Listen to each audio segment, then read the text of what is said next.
India versus England test series day 1ல என்ன நடந்துச்சுன்னு கேட்டிங்கன்னா, அதாகப்பட்ட நம்ம ஆங்கிலேயர்கள் டாஸை ஜெயிச்சிட்டாங்க. 5 நாளைக்கு பேட்டிங் ஏறுற மாதிரி பயங்கரமான பிச்சை ரெடி பண்ணி வச்சிருக்கான். அதனால இந்தியா நீங்க வந்து ஃபர்ஸ்ட் பேட்டிங் ஆடுங்கன்னு சொல்லி கூப்பிட்டாங்க போல. அதுக்கேற்ற மாதிரி வந்த நம்ம கேஎல் ராகுலும் நம்ம எஸ்எஸ்வி ஜெய்ஸ்வாலும் விட்டு விளாச ஆரம்பிச்சிட்டானுங்க. கரெக்டாக தான்டா சொல்லியிருக்கீங்க, பிச்சு பயங்கரமா இருக்கு பேட்டிங்க்கு அப்படின்னு இன்னைக்கு ஆர்வத்தோட ஆட ஆரம்பிச்ச நம்ம கேஎல் ராகுல் இன்னைக்கு இவங்களை அடிச்சு பிரிச்சிட வேண்டியதான்னு அடிச்சு ஆட ஆரம்பிச்சாப்புல. பாலு தான் எச்சாயி கேட்சுக்கு போயிடுச்சு. 42 ரன் அடிச்சுட்டு அவர் உள்ளே நடைய கட்டிட்டாப்ல. அடுத்து நம்ம தமிழ்நாட்டின் தங்க பிள்ளை நம்ம சாய் சுதர்சன் இன்னைக்கு தீயா வந்தாப்ல. 4 பால்லே நம்ம பென் ஸ்டோக்ஸ் கழட்டி கையில கொடுத்துட்டாப்ல விக்கெட்டை. இன்னைக்கு கொஞ்சம் கஷ்டமான நாள் தான் போல அவருக்கு. எனக்கு என்னமோ செகண்ட் இன்னிங்ஸ்ல சாய் பிரின்னு பிரிச்சிருவான்னு தான் தோணுது. பார்ப்போம் காத்திருந்து. அதுக்கப்புறம் வந்து நம்ம சும்மா கில்லு பிச்சு தான் செம்மையா இருக்கேன்டி இன்னைக்கு டக்குன்னு பேட்டை விட ஆரம்பிச்சிட்டாப்ல.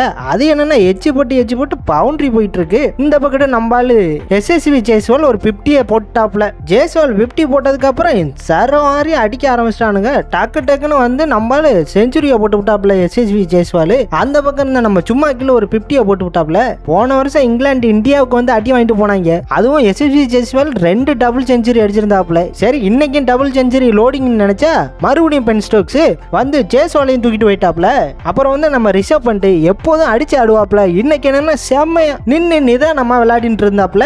ஆப்போசிட்ல நம்ம கில்லு எப்போதும் அவுட் ஆயிட்டு போயிருவாப்ல. இன்னைக்கு செஞ்சுரியை தட்டி விட்டாப்ல. செஞ்சுரி தட்டினது இல்லாம இன்னும் நாட் அவுட்ல விளையாடிட்டு இருக்காப்ல. அதே மாதிரி நம்ம ரிஷப் பண்டும் 50க்கு மேல அடிச்சு ஆடிக்கிட்டு இருக்காப்ல. கடைசி டைம் முடிய போது எல்லாரும் பொறுமையா ஆடுவாங்கன்னு பார்த்தா ரிஷப் பண்ட் 6 ஓவர்னு அடிச்சு விளாசிக்கிட்டு இருக்காப்ல. இதுக்கு எல்லாத்துக்கும் காரணம் நம்ம இங்கிலாந்து பவுலர்ஸ் தான். சுத்தரா பேசு பவுன்ஸ் எதுவுமே கிடையாது. எல்லா பிளானும் கரெக்டா பண்ணிட்டு வந்திருக்காங்க. ஆனா எக்ஸிகியூஷன் மட்டும்தான் இல்ல. அதாகப்பட்ட நம்ம சும்மா கில்லே செஞ்சுரி அடிக்கிற அளவுக்கு பவுலிங் போடுறாங்கன்னா பாத்துக்கோங்க. அதே மாதிரி இன்னைக்கு பிச்சும் பயங்கரமா இருக்கு பேட்டிங்க்கு. பேஸ் பவுலிங்னா 135க்கு மேல போடணும். இங்க எல்லாமே 125 130 போட்டுட்டு இருக்காங்க. 130 எல்லாம் செம்மையா விளையாடுவாப்புல நம்ம சும்மா கில்லு. 10க்கு புது பால எடுத்து 130க்கு கீழே போட்டுக்கிட்டு இருக்காங்க. ஏதோ 2 பால் சும்மா கில்லுக்கு 138க்கு மேல போட்டாங்க. அதுல பீட்டன் ஆகுறாப்புல. அப்படி இருக்கிறப்ப நீங்க என்ன பண்ணணும், நல்ல பேஸ் போடணும். இப்படியே போட்டுக்கிட்டு இருந்தீங்கன்னா பக்கத்துல ரிஷப் பண்ட் வேற இருக்காப்ல. சும்மா கில்லு நல்லா அடிச்சிட்டு இருக்காப்ல. அடிச்சுக்கிட்டே இருக்க வேண்டியதான் பாத்துக்கோங்க. என்னன்னு தெரியல, இங்கிலாந்து பலருக்கு யாருக்கும் எனர்ஜி இல்லையான்னு தெரியல, இல்ல மனசை விட்டாங்களான்னு தெரியல. ஏன்னா நாளைக்கும் கருண் நாயர் இருக்காப்ல, ரவீந்திர ஜடேஜா இருக்காப்ல.